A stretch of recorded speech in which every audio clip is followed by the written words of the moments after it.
चलिए बालक, तो पिछले क्लास में हम लोग विद्युत धारा में असाइनमेंट सॉल्व कर रहे थे। क्लास का असाइनमेंट जो है इसमें क्वेश्चन नंबर 50 तक हम लोग सॉल्व कर लिए। पहला वीडियो में 13 तक था और दूसरा में 14 से 50 तक था। वहाँ से आगे कंटिन्यू करना है। ये यूनिट नंबर 2 है और चैप्टर नंबर आपका 3 है, विद्युत धारा। चलिए देखते हैं, क्वेश्चन नंबर 51 से स्टार्ट करेंगे। क्वेश्चन नंबर 51 से होगा, ऑलरेडी 50 तक हो चुका है। चलिए तो देखा जाए।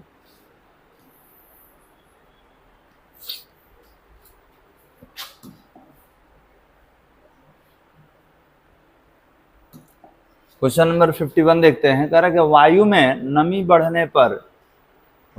नमी बढ़ने पर प्रतिरोध क्या होता है। तो वायु में अगर नमी बढ़ जाए तो याद रखेंगे उस माध्यम का प्रतिरोध भी बढ़ जाता है। ठीक है, उस माध्यम का प्रतिरोध भी क्या हो जाएगा, बढ़ जाएगा। क्वेश्चन नंबर 52 में कह रहा है कि बिस्मथ धातु के तार को चुंबकीय क्षेत्र में रखने पर उसका प्रतिरोध क्या हो जाएगा, तो प्रतिरोध उसका बढ़ जाएगा। उसका प्रतिरोध क्या होगा, बढ़ जाएगा। कब? तो जब चुंबकीय क्षेत्र में रखेंगे तब, क्योंकि चुंबकीय क्षेत्र तो अभी हम लोग पढ़ ही रहे हैं। तो जब कोई मैग्नेटिक फील्ड में कोई अगर धातु जाता है तो याद रखेंगे उसके ऊपर लगने वाला प्रतिरोध का मान क्या हो जाता है, बढ़ जाता है। ठीक है, क्योंकि वो चुंबकीय क्षेत्र के विरुद्ध अब काम करेगा। धातु का नाम है, चलिए 52 हो गया। 53 में बात करते हैं।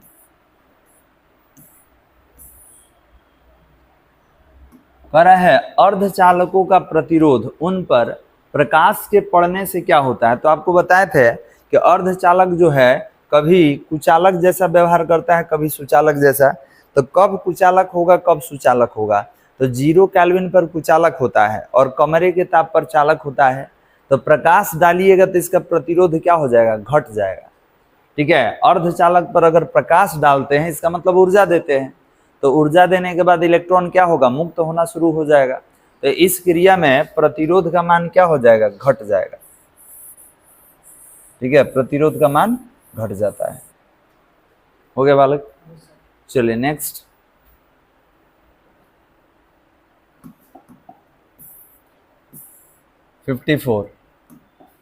ये क्वेश्चन क्या है, अरे समान प्रतिरोध वाले इन प्रतिरोधों को पहले श्रेणी क्रम में और फिर समांतर क्रम में जोड़ा जाता है। श्रेणी क्रम के कुल प्रतिरोधों तथा समांतर क्रम के कुल प्रतिरोधों का अनुपात ये हम लोग बनाए थे, n² आया था। ठीक है, अगर आपको जानकारी चाहिए तो एक बार हम फिर बता दे रहे हैं। देखिए प्रतिरोध किसमें है, तो सब प्रतिरोध है समान मान का है और ये प्रतिरोध का संख्या कितना है, तो n है। तो पहले श्रेणी क्रम में अगर जोड़ा जाए तो देखिए प्रतिरोध हो गया और श्रेणी को सीरीज बोलते हैं।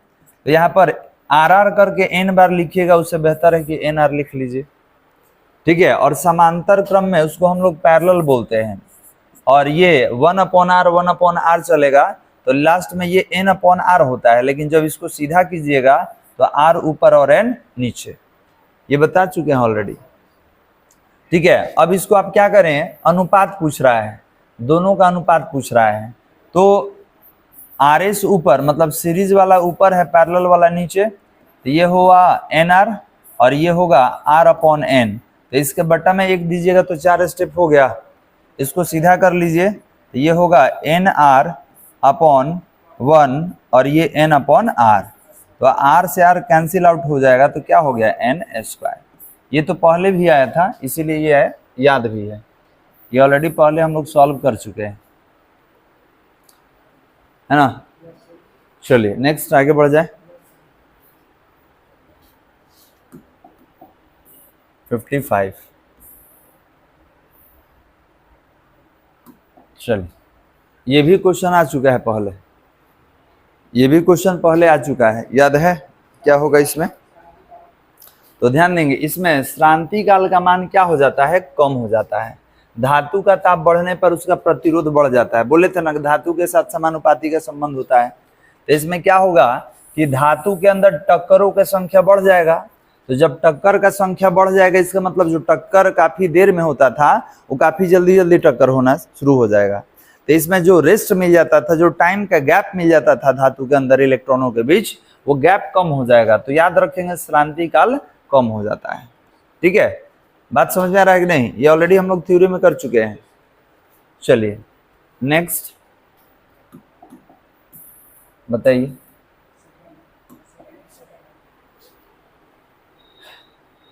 ठीक से देख के बताइए। विद्युत वाहक बल है electromotive force ml² T inverse 3 A inverse 1 होता है। देखिए तो इसमें दिख रहा है कहीं? इसमें टाइपिंग एरर है हमको लग रहा है।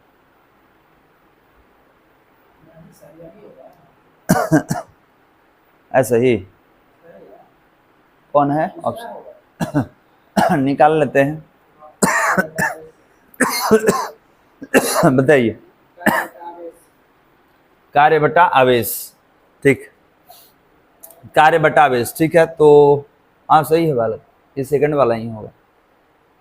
ईएमएफ निकालते हैं तो ये होगा ml² T इनवर्स 2 और इसका होगा कितना? तो निकाल लीजिए ml² और ये ऊपर जाएगा कितना होगा?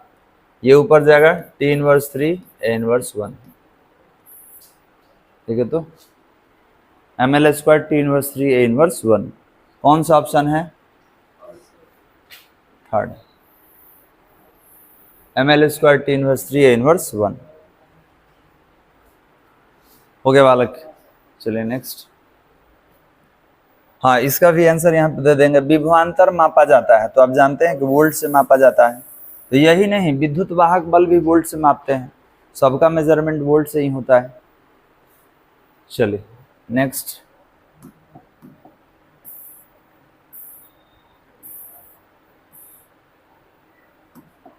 फिफ्टी 58 नंबर बनाइए। 58 नंबर बनाया जाए।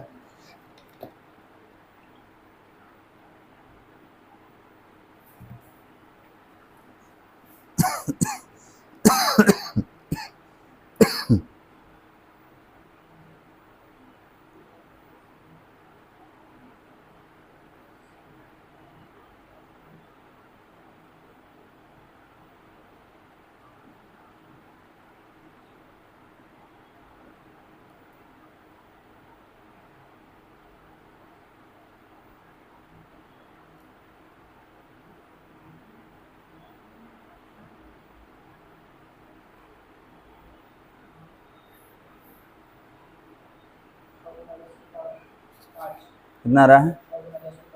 6 × 10 के पावर 5 कहाँ है? ये वाला, ये आ रहा है ना। चलिए बताइए कैसे निकालना है 58 नंबर। क्वेश्चन क्या कर रहा है कि 200 वोल्ट पर कार्य करने वाले एक हीटर 5 एम्पियर धारा लेता है, तो 10 मिनट में उत्पन्न ऊष्मा का परिमाण निकाले। तो बताइए कैसे बनाया जाए 58 नंबर। हाँ दिया है 200 वोल्ट, और बोलिए आवेश है कि करंट है? 5 एम्पियर। इसके बाद टाइम दिया है 10 मिनट है ना। चलिए 10 मिनट क्या करें अब बोलिए? 60 से क्यों गुना करें? सेकंड से बदलने के लिए। तो अपने 60 से गुना कर लिया, इसको यहाँ कर ले रहे हैं नहीं, तो 10 × 60 तो ये कितना हो जाएगा? 600 सेकेंड हो गया। चलिए हिट का करेगा उत्पन्न ऊष्मा। उत्पन्न ऊष्मा का फॉर्मूला V²/R × T पढ़े हैं। चलिए तो H बराबर V² है वाला, तो V है आपका 200। अच्छा VIT, हाँ चलिए इसमें R नहीं है, तो R नहीं है तो VIT से बना लिया जाए। बहुत सारा फॉर्मूला है इसका। तो H = कितना होगा? VIT। तो जो दिया है लिखेंगे, V कितना दिया है? 200, I कितना है? 5 और टाइम कितना है? 600। तो देखिए तो इधर ये कितना हो जाएगा? 6 और ये 5 × 2 = 10। तो देखिए 1 2 3 4 और जब इसमें गुना होगा तो एक बढ़ जाएगा, तो 2 2 4 और इसमें एक गुना होगा तो एक और बढ़ जाएगा, कितना? 5। और ऊष्मा का मात्रा क्या होता है? जूल। यही था ना आपका? ठीक है, इसका बहुत सारा फॉर्मूला है, गिवन डाटा पे डिपेंड करता है कि किससे बनाएंगे। तो यहाँ पे आर नहीं है तो हम लोग VIT से ही बनाएंगे। चलिए हो गया। आगे नेक्स्ट 59 नंबर बताइए। ये आया था, रिपीटेड है, ये कहाँ सेट में हम लोग बनाए थे।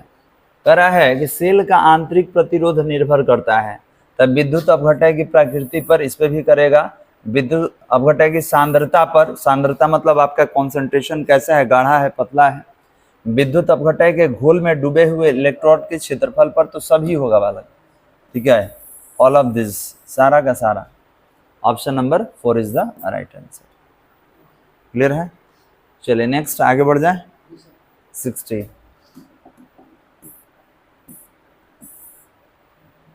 अब बताइए। कह रहा है श्रेणी क्रम में संयोजन में, श्रेणी क्रम के संयोजन में सेलों के आंतरिक प्रतिरोध का मान क्या होता है। सेलों के आंतरिक प्रतिरोध का मान क्या हो जाएगा, बढ़ जाएगा। ठीक है, याद रखेंगे, आपको बताया गया था कि अगर प्रतिरोध का मान ज्यादा रखना हो तो प्रतिरोध का मान, जब श्रेणी क्रम में, याद है श्रेणी क्रम में प्रतिरोध क्या होता है, ये होता है R1 + R2 + R3, इस तरीके से बढ़ता जाएगा। और समांतर क्रम में 1/R करके होता है, तो घट न जाएगा, 1 डिवीजन में आ जाएगा।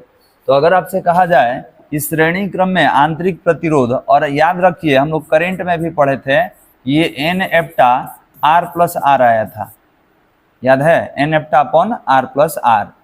ठीक है, कहाँ निकाले थे, तो सेलों के संयोजन में। तो इसमें आगे जाना ही नहीं है, ये तो प्रतिरोध के कॉन्सेप्ट से ही निकल जाएगा। कह रहा है श्रेणी क्रम संयोजन में सेलों के आंतरिक प्रतिरोध का मान क्या हो जाता है, तो बढ़ जाता है। ठीक है, क्या हो जाएगा, बढ़ जाएगा। चलिए नीचे, समांतर क्रम में संयोजन में सेलों के आंतरिक प्रतिरोध का मान क्या हो जाता है, घट जाता है।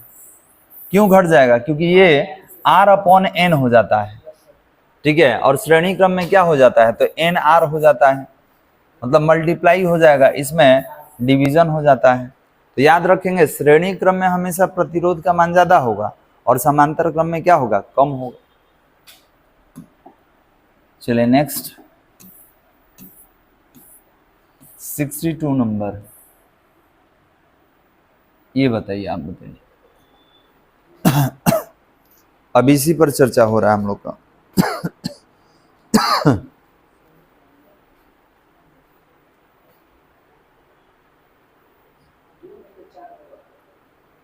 क्या होगा, 2 नहीं तो 4, हाँ सही है।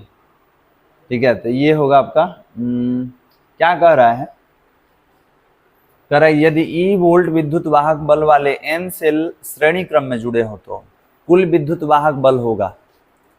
ठीक है, तो गलत है, वो नहीं होगा। कौन होगा, तो देखिए श्रेणी क्रम में सेल जोड़ने का तरीका हम लोग सीखे थे, ये क्या आया था, तो I/N एप्टा अपॉन NR + R।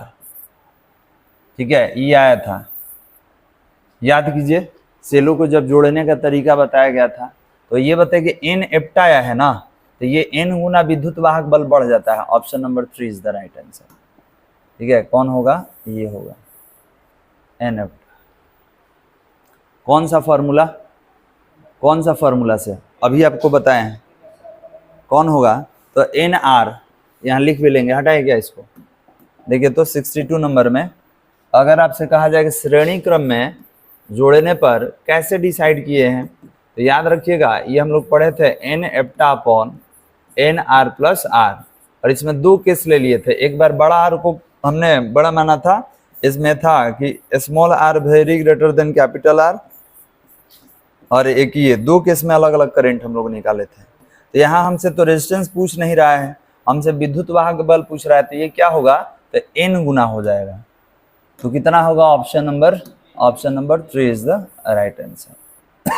चलिए 63 बताइए।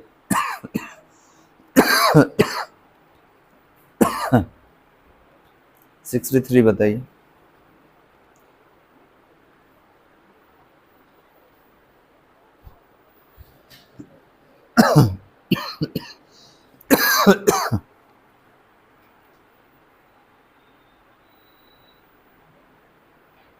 क्या कर रहा है, यदि R आंतरिक प्रतिरोध वाले N सेल समांतर क्रम में जुड़े हों तो उनका आंतरिक प्रतिरोध कितना होगा बताइए। तो अभी ना निकाले हैं जी हम लोग, अभी बार बार तो निकाले हैं कि समांतर क्रम में आंतरिक प्रतिरोध कितना, तो R ऊपर N नीचे, अभी मिला नहीं था पीछे। आंतरिक प्रतिरोध विद्युत वाहक बल नहीं पूछ रहा है, इसमें क्या पूछ रहा था, इसमें पूछ रहा था विद्युत वाहक बल, लेकिन इसमें क्या कर रहा है, कह रहा है कि R आंतरिक प्रतिरोध वाला N सेल समांतर क्रम में जुड़ा हुआ है, तो उनका आंतरिक प्रतिरोध कितना होगा, तो कितना होगा R/N। अभी तो पीछे बनाए हम लोग। ऑप्शन नंबर इसमें कितना है, R/N। हाँ ये फर्स्ट वाला है। हो गया बालक, चलिए नेक्स्ट। ये 63 है, 64 में आते हैं। 64 बताइए 64 बताइए क्या कर रहा है। मिश्रित क्रम में जब सेल का आंतरिक प्रतिरोध बाह्य प्रतिरोध के बराबर होता है तब बाह्य परिपथ में धारा का मान क्या होता है। ठीक है, इसमें दो सर्किट है, कौन कौन सा, तो कह रहा है कि मिश्रित क्रम में, मिश्रित मतलब श्रेणी समांतर दोनों हो सकता है, तो दो सर्किट जब एक साथ रहे, मिश्रित क्रम में जब सेल का आंतरिक प्रतिरोध बाह्य प्रतिरोध के बराबर होता है तब बाह्य परिपथ में धारा का मान होगा, तो निकाल लीजिए क्या प्रॉब्लम है। इसमें I इक्वल टू अभी आप क्या लिखे थे, तो N एप्टा अपॉन, ठीक है, आप NR प्लस R लिख सकते हैं, श्रेणी में लीजिएगा, समांतर में लीजिए तो उल्टा हो जाएगा। अब इसमें कह रहा है आंतरिक प्रतिरोध बाह्य प्रतिरोध के बराबर होगा, तो जब बराबर होगा तो हमें इसको भी R के बराबर कर लेंगे, ठीक है, दोनों आप इक्वल हो जाएगा। और इसमें सेल का नंबर नहीं दिया है तो N का वैल्यू 1 ले लीजिए, तो क्या हो जाएगा I इक्वल टू N एप्टा, तो N का वैल्यू तो 1 लेना है हमारा, लिखते हैं इसको, तो ये कितना होगा NR प्लस R हो जाएगा, तो ये N का वैल्यू 1 हो गया, ये एप्टा होगा, और ये कितना हो जाएगा 2R हो जाएगा।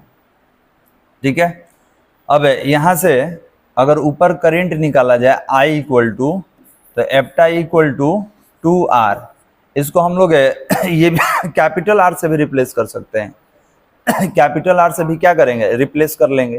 तो आप देख सकते हैं कि पहले EMF E था और अब अभी कितना हो गया, तो ये 2R हो गया, तो दोनों में उल्टा रिलेशन होता है। ठीक है, यहाँ पर उल्टा रिलेशन होगा, तो करंट का मान अधिकतम होने के लिए इसका मान क्या होना चाहिए, कम होना चाहिए।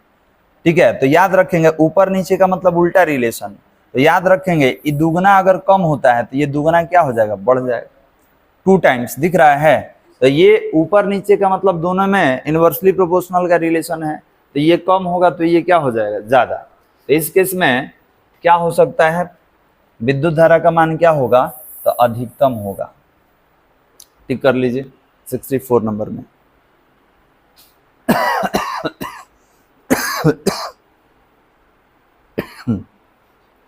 चलिए, तो क्वेश्चन नंबर 65 देखा जाए। 65 क्या है, कह रहा है कि एक सेल का विद्युत वाहक बल एप्टा है या ई वोल्ट है तथा आंतरिक प्रतिरोध स्मॉल r है, इसे R ओम के बाह्य प्रतिरोध से जोड़ने पर सेल का टर्मिनल विभवांतर होगा। टर्मिनल विभवांतर पूछ रहा है, बिल्कुल पहले जैसा क्वेश्चन है, देखते हैं। इसमें करना क्या है बालक, 65 है, इसमें क्या करेंगे, तो एक बैटरी है और ये इसका आंतरिक प्रतिरोध हो गया। अब इसको बाह्य प्रतिरोध से जोड़ना है, लेकिन ये बाह्य प्रतिरोध आंतरिक प्रतिरोध के बराबर है, मतलब ये दोनों आपस में इक्वल है। ये बैटरी हो गया जिसका विद्युत वाहक बल आप लिख लेंगे, और ये आपका आंतरिक प्रतिरोध। ठीक है, तो एक डायरेक्ट फॉर्मूला है, फॉर्मूला तो हम लिख सकते हैं, लेकिन हम आपको निकाल के भी बता देंगे ये कहाँ से आया। तो एप्टा माइनस भी, एप्टा अपॉन भी माइनस 1, इसी फॉर्मूला पे हम इसको बनाएंगे। ठीक है, अब ये कहाँ से आया, तो इसके लिए सर्किट इक्वेशन में आपको चलना होगा। देखिए ये निकाल दे रहे हैं हम तो आपने पढ़ा होगा, बताइए फॉर्मूला सर्किट इक्वेशन का, V इक्वल टू एप्टा माइनस IR, यही था।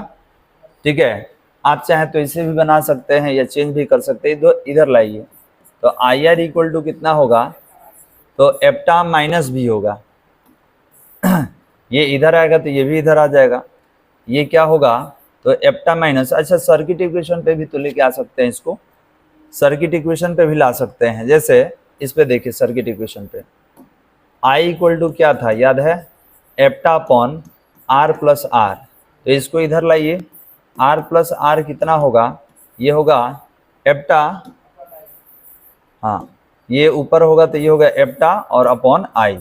आप क्या करेंगे, R निकालना है तो एप्टा अपॉन आई और माइनस आर हो गया।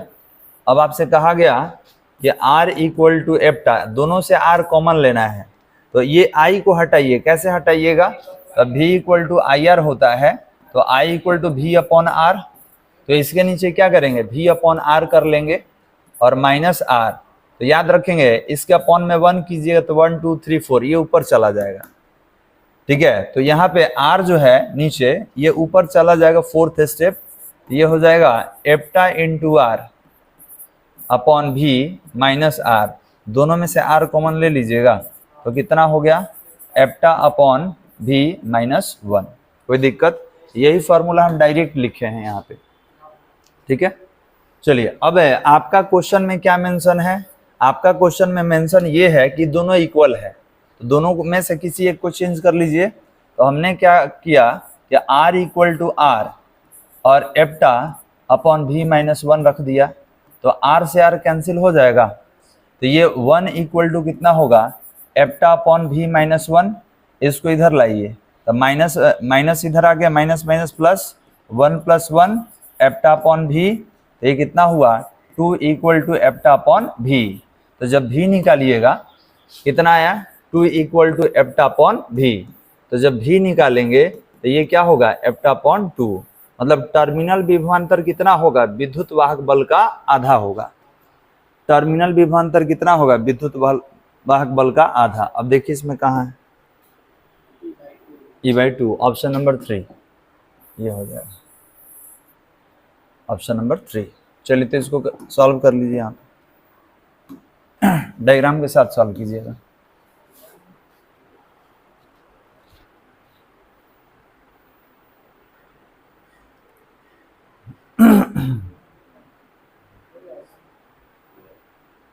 हो गया बालक, चल इसको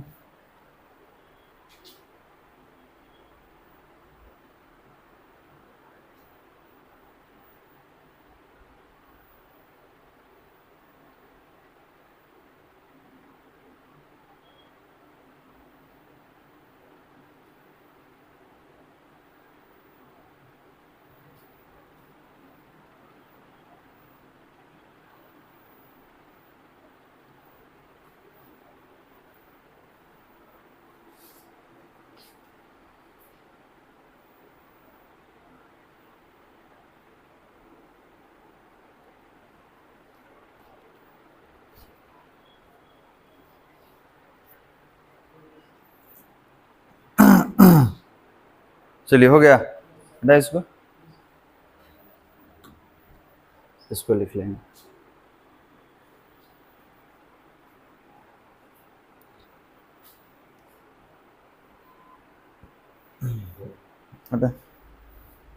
चलिए बालक, नेक्स्ट 66 बताइए।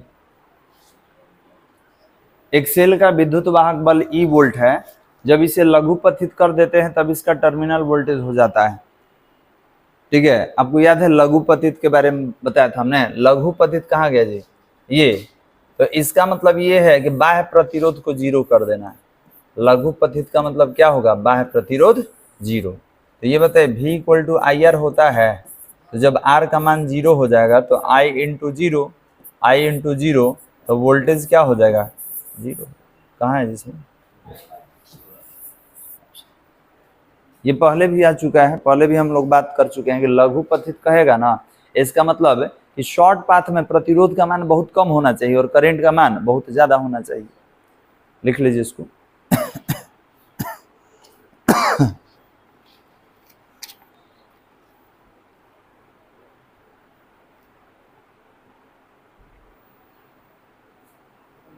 हो गया बालक, चलिए नेक्स्ट।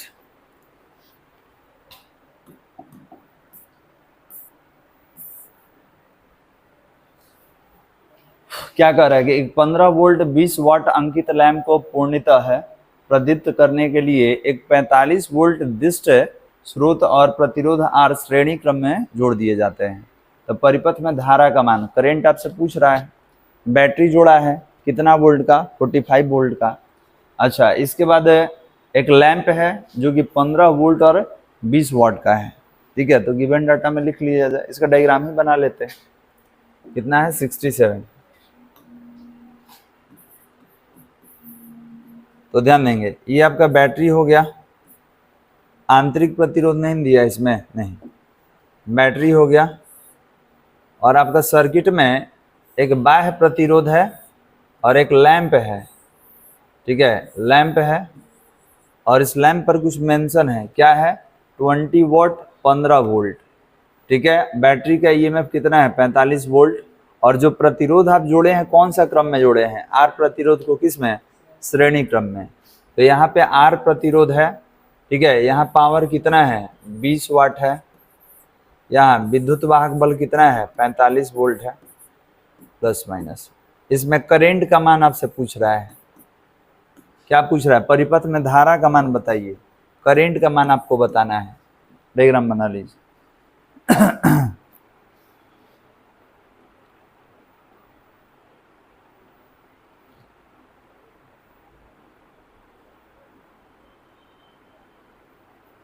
हो गया बालक। तो ये बताइए कि आप जोड़े हैं 45 वोल्ट, लेकिन ये कितना वोल्ट पे काम कर रहा है, ये 15 वोल्ट पे काम कर रहा है। इसका वोल्टेज कितना है, 15 वोल्ट। क्लियर है। तो सिंपल है, P इक्वल टू वी आई पढ़े हैं, तो I इक्वल टू क्या होगा, P अपॉन V होगा। ये कितना है जी, 20, ये कितना है 15, कैंसिल कराइए कितना होगा, तो 5 4 जा 5 3 जा 4/3 एम्पियर। देखिए तो देख लेते हैं कहाँ है ऑप्शन, ऑप्शन नंबर फर्स्ट दिख रहा है बालक, ऑप्शन नंबर फर्स्ट। सॉल्व कर लीजिए।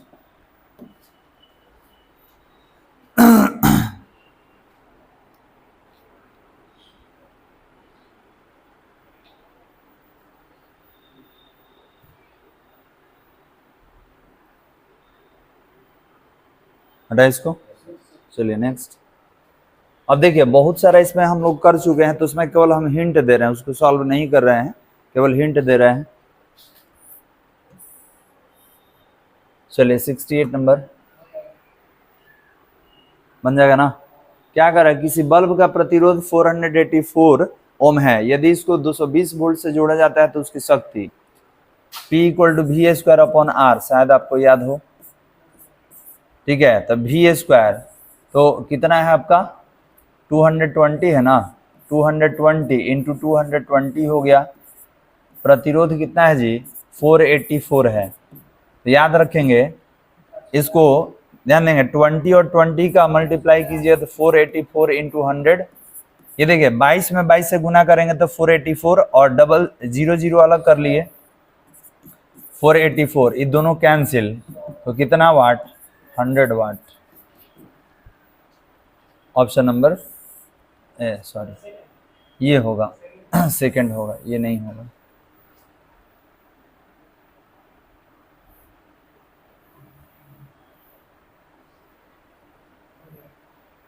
हो गया ना, ये फॉर्मूला है, याद रखेंगे P equal to V square upon R. बहुत सारा होता है पावर का, ठीक है, डिपेंड करता है गिवन डाटा में क्या दिया हुआ है।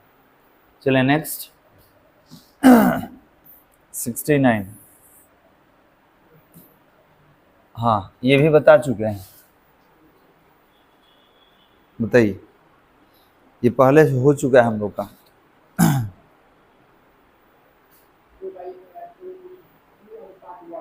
2:1 होगा। चलिए देख लेते हैं क्या कर रहा है, क्रमशः 2 ओम और 4 ओम के दो प्रतिरोधों ए और बी समांतर परिपथ से होकर, समांतर परिपथ में वोल्टेज सेम होता है, तब विद्युत धारा प्रवाहित होती है, तो ए और बी में उत्पन्न ऊष्मा का अनुपात। देखिए तो ऐसा क्वेश्चन आया है पहले भी। 69 बालक, 69, तो H बराबर V square upon R into T होता है। तो याद रखेंगे समांतर क्रम में वोल्टेज क्या हो जाएगा, अचर, और टाइम भी एक समान होगा क्योंकि एक समान पे ही आपसे पूछा जाएगा। तो यहाँ पर H में और R में कौन सा संबंध, व्युत्क्रमानुपाती का, तो हमसे उत्पन्न उष्मा का अनुपात पूछ रहा है। तो हमसे उत्पन्न उष्मा का अनुपात, इसका मतलब H1/H2 चाहिए। तब प्रतिरोध के साथ उल्टा संबंध है आपका, तो ये क्या होगा, R2/R1 होगा। ठीक है, अब इसमें गिवन डाटा में R1 का वैल्यू बताइए कितना दिया हुआ है और R2 का देखा जाए तो 2 है और 4 है। तो याद रखेंगे ये 2 ओम है और ये 4 ओम है। तो यहाँ रखिए R2 का वैल्यू कितना है, तो 4 ओम है और इसका वैल्यू 2 ओम है। तो ओम से ओम कैंसिल, 2 2 जा 4, ये 2/1 अनुपात के पद में 2:1 सही है, यही बताया था ना। चल सही है। कौन सा ऑप्शन होगा, ये होगा option number 3 is the right answer. देख लीजिए सॉल्व, हटा दे, ये तो बना ही लिए, 70 नंबर कर ले रहे।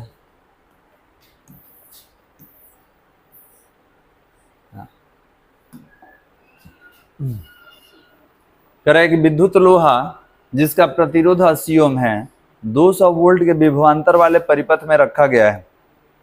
यदि विद्युत धारा 2 घंटे तक लगातार प्रवाहित हो रही है तो विद्युत ऊर्जा का मान बताइए। एनर्जी तो निकालना है आपको, क्या क्या दिया हुआ है तो आप देख सकते हैं। प्रतिरोध दिया है 80 ओम, इसके बाद वोल्टेज दिया है 200 वोल्ट और टाइम दे दिया है, ठीक है, कि इतना टाइम के लिए फ्लो हो रहा है। तो आपको एनर्जी बताना है, तो ऊर्जा का बहुत सारा फॉर्मूला आपको बताया था, ठीक है। तो बताइए किस पर ही सॉल्व कीजिएगा आप। तो H इक्वल टू, हाँ पहले बना लीजिए, heat is the form of energy, ठीक है, हीट से भी निकाल सकते हैं या E इक्वल टू भी निकाल सकते हैं, E इक्वल टू V²/R/T।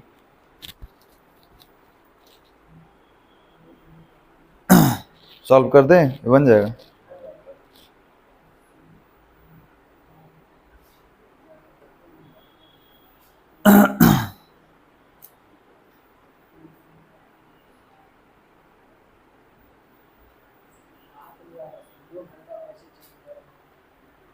घंटे में रहेगा जी, एनर्जी तो किलोवाट आवर में ही रहता है, उसको चेंज नहीं करना है। एनर्जी किलोवाट आवर को ही यूनिट कहा जाता है।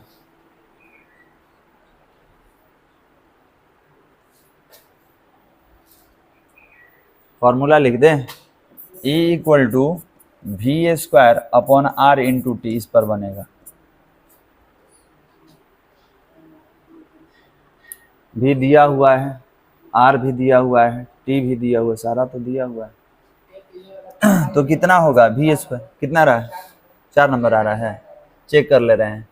देखिए V² है तो 200 वोल्ट 2 बार लिखना होगा आपको। चलिए इसके बाद है R है मतलब 80 है और टाइम है आपका 2। सॉल्व कर लिया जाए तो एक 0 से 0 को कैंसिल कर लेना होगा और 2 4 से 8 होगा, ठीक है, 4 5 से 20 होगा। अब मल्टीप्लाई कर दीजिए तो ये हो गया 1000 और याद रखेंगे इसके लिए अगर निकाला जाए तो वाट होगा और आवर। रीजन क्या है कि V²/R को P बोलेंगे, पावर, ये जो है P होता है, पावर होता है, तो इसका वाट होगा और टाइम का आवर। ये वाट हो गया, ये आवर, और 1000 को किलो कहा जाता है, तो 1000 हटेगा तो 1 किलो वाट आवर, इसको 1 यूनिट भी कहा जाता है। तो यूनिट तो इसमें दिया नहीं है, तो हमारा आंसर क्या होगा, 1 किलोवाट आवर, ऑप्शन नंबर 4। समझ में आ रहा है ना, ठीक है। तो इसका V²/R को P कहा जाता है, तो इसका वाट होगा, इसका आवर, ठीक है। तो 1000 आ गया, 1000 को 1 किलो कहा जाता है, ठीक है। 000 हटेगा तो किलो आएगा और ये कितना हुआ, 1 किलोवाट आवर। हटा दे इसको, चलिए नेक्स्ट।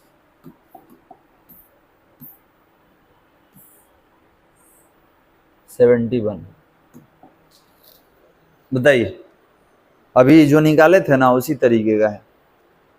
पर एक धारावाही चालक 2 शाखाओं में बटा हुआ है। 2 शाखा का मतलब क्या हो गया, समांतर क्रम में, जिनका प्रतिरोध 3:4 के अनुपात में है। इन शाखाओं में उत्पन्न उष्मा के परिमाणों की तुलना करें। क्या दिक्कत है, उल्टा याद है। देखिए ना, 2 शाखा का मतलब क्या हुआ, समांतर क्रम। समांतर क्रम में वोल्टेज सेम होता है, तो सेम होगा तो उष्मा में प्रतिरोध में व्युत्क्रमानुपाती का संबंध होगा।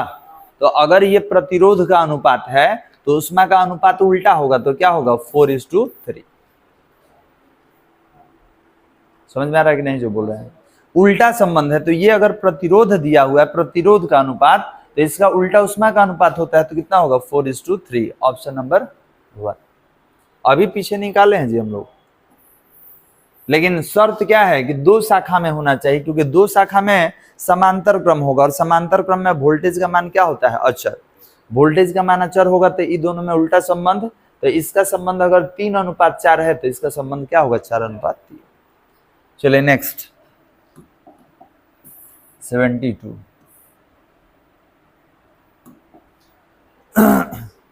एक सेल जिसका विद्युत वाहक बल 1.5 वोल्ट है, एक 0.05 ओम वाले आमीटर से जुड़ा है, ठीक है। यदि धारा का मान इतना हो तो सेल का आंतरिक प्रतिरोध, तो अभी तो पढ़े थे हम लोग कि R बराबर कितना होगा। R बराबर कितना, तो इसको अगर सॉल्व कर लिया जाए, करेंट का मान कितना है, तो ये होगा एप्टा/I माइनस R हो जाएगा, ठीक है। नहीं तो निकाल लीजिए ना, I इक्वल टू क्या पढ़े थे? एप्टा/R प्लस R, क्रॉस मल्टीप्लीकेशन कीजिए तो R plus R equal to कितना? तो एप्टा/I, और इसमें निकालना क्या है? आंतरिक प्रतिरोध। तो क्या होगा? एप्टा/I और माइनस R। वैल्यू तो दिया हुआ है, कितना है जी? विद्युत वाहक बल 1.5, करेंट कितना है? 2 एम्पियर है। हाँ देखो ना यहाँ पे करेंट, धारा का मान कितना है? 2 एम्पियर। और बाह्य वाला प्रतिरोध कितना है? बाह्य वाला प्रतिरोध देखिए वहां पे दिया है 0.05। 0.05 इसको सॉल्व करना होगा। इसको सॉल्व कीजिएगा तो कितना हो जाएगा? तो R इक्वल टू, ये कितना होगा? डेसिमल हटा देते हैं तो 15 अपॉन कितना हो जाएगा? 15/20 हो जाएगा, और माइनस 5/100 हो जाएगा। दोनों का एलसीएम ले लीजिए तो कितना हो जाएगा? 100, 25 जा 75 माइनस 5, 70/100, 0 से 0 कैंसिल, तो R इक्वल टू 0.7 ओम है इसमें। हाँ ये ऑप्शन बना लीजिए। तो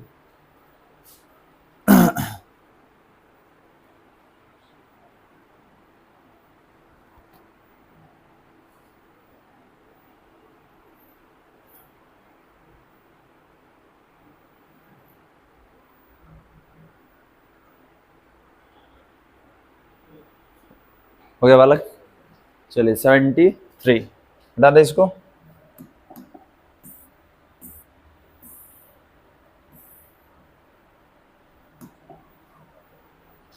दो चालक जिनका प्रतिरोध क्रमशः R तथा 2R है, एक सेल के साथ समांतर क्रम में जुड़े हैं। यदि उष्मा का दर चालकों में क्रमशः Q1 Q2 है तो Q1 Q2 का अनुपात क्या है? ठीक है, तो ध्यान देंगे यहाँ पे कौन सा हम क्रम देख लिए? समांतर क्रम। तो बस याद रखिएगा कि उष्मा हो या ऊर्जा हो, ठीक है, सबके साथ ये व्युत्क्रमानुपाती का संबंध है, ठीक है। तो इसमें क्या दिया है? प्रतिरोध का अनुपात। तो प्रतिरोध का अनुपात R है और 2R है, तो R से R कैंसिल कर लीजिए तो 1:2 है ना प्रतिरोध का अनुपात। तो उष्मा का अनुपात इसका उल्टा होगा, तो ये क्या होगा? उष्मा का अनुपात क्या होगा? उल्टा, मतलब 2:1। ठीक है, ये किसका अनुपात है? तो ये प्रतिरोध का है, ठीक है, प्रतिरोध का ये अनुपात है, और इसका उल्टा होता है उष्मा। देखिए क्यों बोल रहे हैं? क्योंकि समांतर क्रम में वोल्टेज सेम होगा, तो वोल्टेज सेम होगा तो ये रिलेशन होता है। तो ये रिलेशन में आप क्या करेंगे? एक प्रतिरोध R है, दूसरा 2R है, तो R से R कैंसिल, तो इन दोनों के बीच अनुपात 1:2 है, तो उष्मा क्या होगा? इसका उल्टा होगा, तो कितना होगा? 2:1। तो याद रखेंगे Q1 Q2 का मान पूछ रहा है, तो कहाँ है इसमें? 2:1, ये थर्ड वाला होगा, ये थर्ड वाला। सब ऑब्जेक्टिव टाइप का क्वेश्चन हो गया बालक। चलिए नेक्स्ट 74 बताइए। दो हीटर जिनकी भी मैं समान है, पहले श्रेणी क्रम में और फिर समांतर क्रम में एक स्रोत से जोड़ा जाता है, तो दोनों दशाओं में उत्पन्न उष्मा का अनुपात बताइए। ठीक है, तो बताइए यहाँ पे उत्पन्न उष्मा, तो प्रतिरोध ले लीजिए क्योंकि दिया क्या है, तो आप जानते हैं कि श्रेणी क्रम में क्या होता है, श्रेणी क्रम में प्रतिरोध ज्यादा होता है, समांतर क्रम में कम। ठीक है, तो यहाँ पर उत्पन्न ऊष्मा का अनुपात पूछ रहा है, तो बताइए किस क्रम में इसको रखा जाए।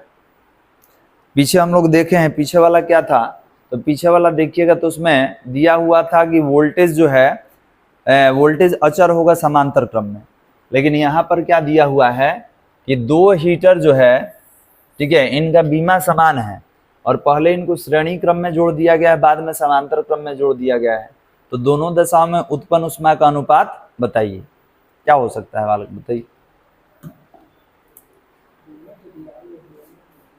उत्पन्न ऊष्मा का अनुपात आपसे पूछ रहा है, ठीक है, तो याद रखेंगे पहले श्रेणी में जोड़ दिया जाए फिर समांतर में जोड़ दिया जाए, बात समझ में आ रहा है। प्रतिरोध से चेक कर लीजिए ना, क्योंकि H क्या होता है, H equal to B square upon R into T होता है ना, हम प्रतिरोध से चल रहे हैं।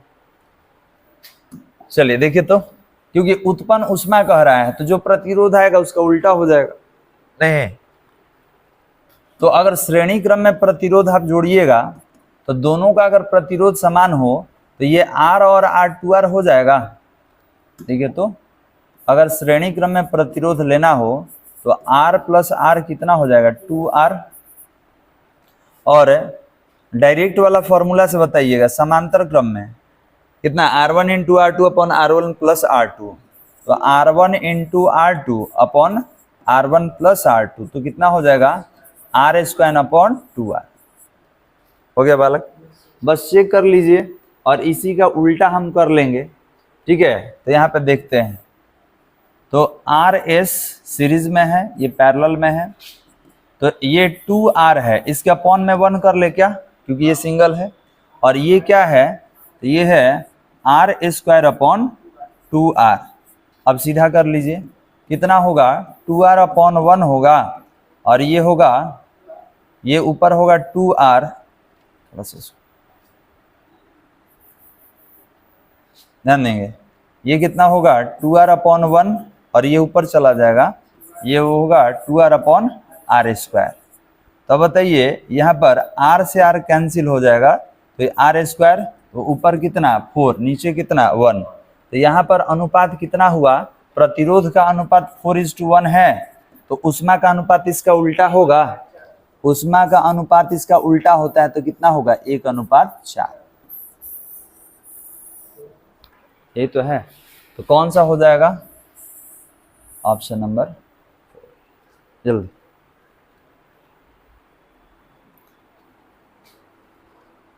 कभी भी ऐसे क्वेश्चन में आपको दे दिया जाए कि आप चेक करके बताइए ऊष्मा, तो देख लेना है कि किस क्रम में जोड़ा गया है।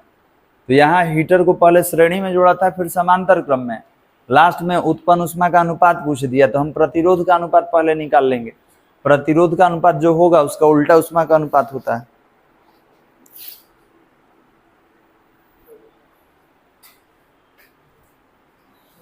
हो गया, हटा इसको।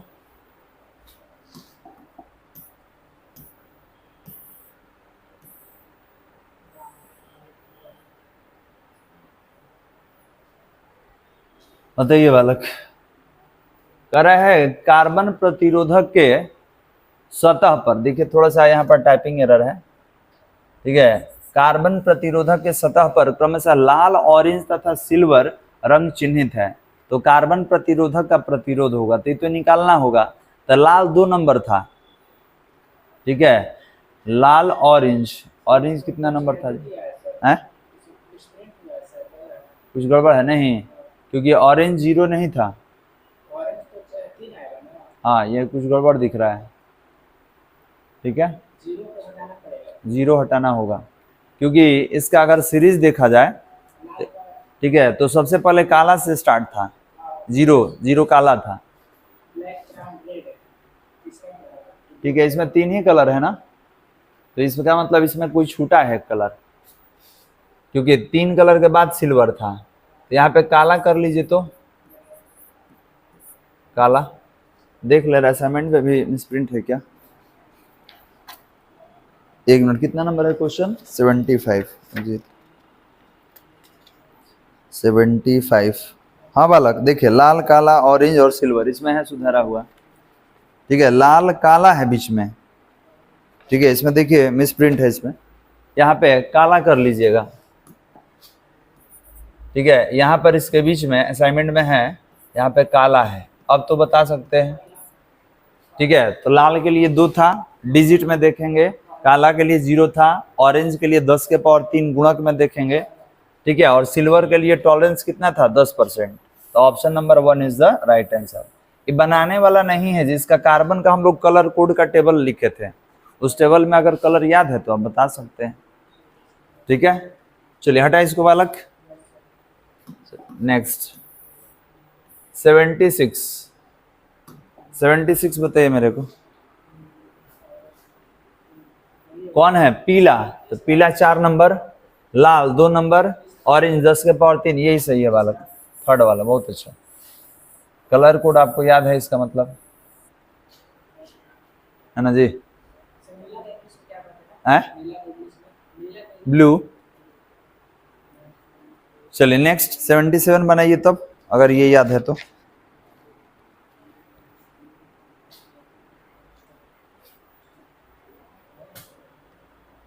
आगे ऊपर करें, अच्छा देख ले रहे हैं। 77, हाँ हाँ रुक जाइए, यहाँ से कुछ एरर है, चिन्हित है यदि कार्बन, ये अलग लग रहा है, कुछ यहाँ पे टाइपिंग एरर है बालक। ठीक है, तो यहीं तक रोक देते हैं, नहीं इसलिए कि यहाँ से एरर हमको दिख रहा है, तो यहाँ से आगे हम लोग करते हैं। कहाँ तक आज हुआ हम लोग का? 76 तक, यहीं तक करके छोड़ देते हैं। ठीक है, इसके आगे थोड़ा सा एरर चेक करवा लिया जाएगा उसके बाद, नहीं तो बस यहीं पे एंड करते हैं। ठीक है, बाकी अगले क्लास में। चलिए बंद कर दो।